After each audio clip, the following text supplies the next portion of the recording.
안녕하세요. 반갑습니다. 찾아주셔서 대단히 감사합니다.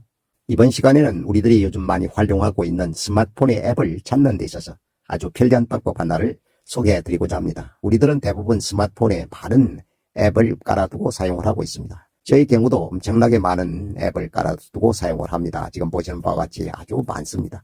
이런 앱 중에서 하나 예로 들면은 유튜브 스튜디오를 보고 있다. 그러면 여기에 있는 유튜브 스튜디오를 터치해서 사용을 합니다. 한번 터치해 보겠습니다. 이렇게 열렸습니다. 이렇게 사용을 합니다. 그러다가 또 다른 앱을 보고자 하면은 아래쪽에 있는 이 화면을 터치해서 다른 앱을 엽니다. 터치해 보겠습니다. 그러면 또 찾습니다. 이렇게 이번에는 뭘 한번 볼까요? 이 중에서 갤러리를 보고자 합니다. 갤러리를 보겠습니다. 그러면 이 갤러리를 터치합니다. 터치해서 엽니다. 이렇게 해서 카메라에 있는 것을 이렇게 보기도 하고 사용을 하죠. 그러다가 또다시 다른 걸 보고자 하면은 아래쪽에 있는 이 바탕화면을 터치를 합니다. 이 바탕화면을 터치해서 다른 앱을 찾습니다. 카카오톡을 봐보겠습니다. 카카오톡을 이렇게 열죠. 그러면 카카오톡을 열고 이렇게 또 쭉 보고 필요한 것을 또 보게 되겠죠. 보게 됩니다. 이렇게 보게 됩니다. 이 바탕화면에서 다른 걸 찾으려면 왔다 갔다 이렇게 많이 하기도 할 것입니다. 그러나 지금부터 제가 말씀드리는 이것은 내가 즐겨 사용하고 있는 것을 한 곳에 모아서 쉽게 찾을 수 있습니다. 바로 그 점에 대해서 안내를 해드리겠습니다. 그러면 제가 사용하는 방법 하나를 지금부터 소개해드리고자 합니다. 저는 바탕 화면에 보면 여기 보시면은 이렇게 파란 초록색의 어떤 막대가 보입니다. 이것이 바로 엣지 패널이라고 합니다. 엣지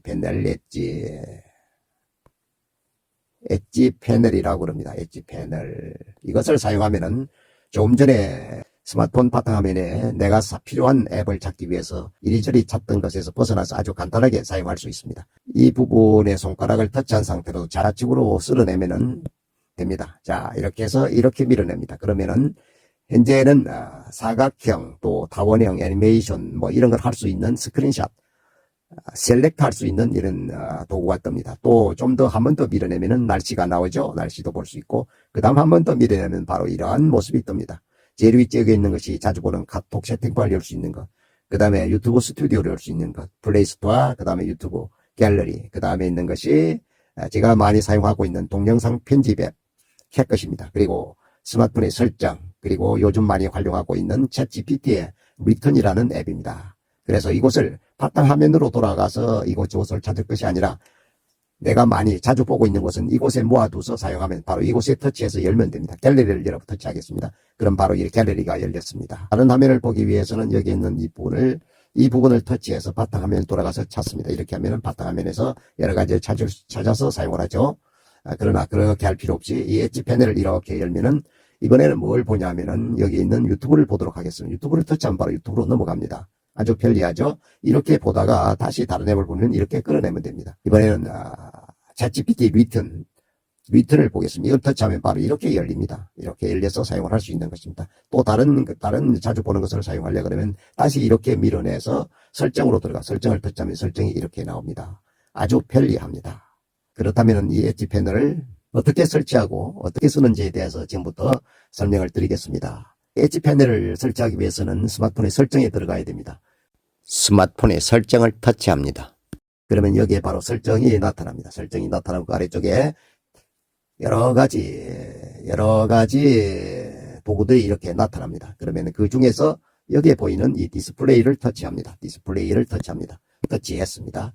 그러면 쭉 올리시면은 아래쪽에 여기 보이시죠? 엣지 패널이라고 있습니다. 엣지 패널이라고 있고 이것이 지금 켜져 있습니다.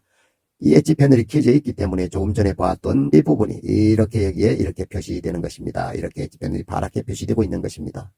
그러면 엣지 패널을 사용하기 위해서는 이렇게 켜기도 해야 되지만은 그 구체 내용을 설정을 할 수가 있습니다. 구체 내용을 설정하기 위해서는 이 엣지 패널을 터치를 하면 됩니다.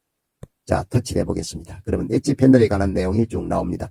사용 중이라고 표시되면서 이렇게 나타나고 있고 그 아래쪽에 보시면은 바로 엣지 패널의 위치가 이렇게 나옵니다. 이 화면이 있는데 어느 쪽에 있습니까? 바로 우측에 이렇게 사용된다는 것입니다. 저희 경우도 현재 경우도 여기에 우측에 스마트폰 우측에 이렇게 표시되고 있죠. 이것이 바로 엣지 패널입니다. 그러면 나머지 구체사항을 보시려면 아래쪽에 패널을 터치하면 됩니다. 여기 있는 패널을 터치해 보겠습니다. 터치했습니다. 그러면은 엣지 패널에서 사용하고 있는 여러 가지 항목들이 나옵니다. 제일 앞쪽에 있는 것이 애플리케이션 앱입니다. 앱을 저는 현재는 이렇게 앱을 사용하는 것으로 체크되어 있습니다. 현재는 이런 것들이 들어있죠. 이런 것들이 들어있습니다. 그 다음에 또 이게 스마트 셀렉트가 터치 스마트 셀렉터, 즉 스크린샷 하는 것입니다. 날씨도 선택되어 있습니다. 또 다른 것을 넣고자 하면 다른 항목을 선택하면 됩니다. 그러면 이렇게 되면은 여기에 편집 도구가 나오죠. 여기에 아래쪽에 보시면 편집이라고 있습니다. 이걸 편집 도구를 터치하면 됩니다. 터치해 보겠습니다. 그러면 이렇게 애플리케이션에 대해서 더 추가를 할 수도 있고, 여기에 현재 들어가 있지 않는 다른 앱을 넣고자 하면은 그 앱을 선택하면 됩니다. 자, 이 중에서 무음 카메라를 한번 터치해서 넣어보겠습니다. 넣었습니다. 그럼 바로 무음 카메라가 이렇게 표시됩니다. 여기에 들어갔죠. 무음 카메라가 이렇게 들어갔습니다. 또 다른 것도 한번 넣어보겠습니다. 다른 것도 움직여 보겠습니다. 이렇게 쭉 올리면 현재 스마트폰에 깔려있는 앱들이 이렇게 뜹니다. 카메라를 넣어보겠습니다. 카메라도 여기 있죠. 이 카메라를 넣어보겠습니다. 카메라를 터치하면 되죠. 터치했습니다. 그럼 바로 카메라도 여기서 바로 열 수 있습니다. 열 수 있습니다. 그 다음에 또 다른 걸 넣고자 하면 이런 방법으로 하시면 됩니다. 그리고 현재 이 상태에서 여기 보시면은 여기 마이너스 이런 것들이 표시되고 있습니다. 여기에 해당하는 것을 빼고자 하면 이것을 터치하면 없어지게 되는 것입니다. 지금 현재 리턴, 여기 있는 리턴을 삭제하고자 하면 이것을 터치해서 삭제를 하면 됩니다. 그러면 리턴이 없어진 것입니다. 이렇게 해서 편집을 할 수 있는 것입니다. 지금까지 스마트폰의 엣지 패널을 이용해서 자주 쓰는 앱을 한 곳에 모아서 편리하게 사용하는 방법에 대해서 안내를 해드렸습니다. 함께 해주셔서 대단히 감사합니다.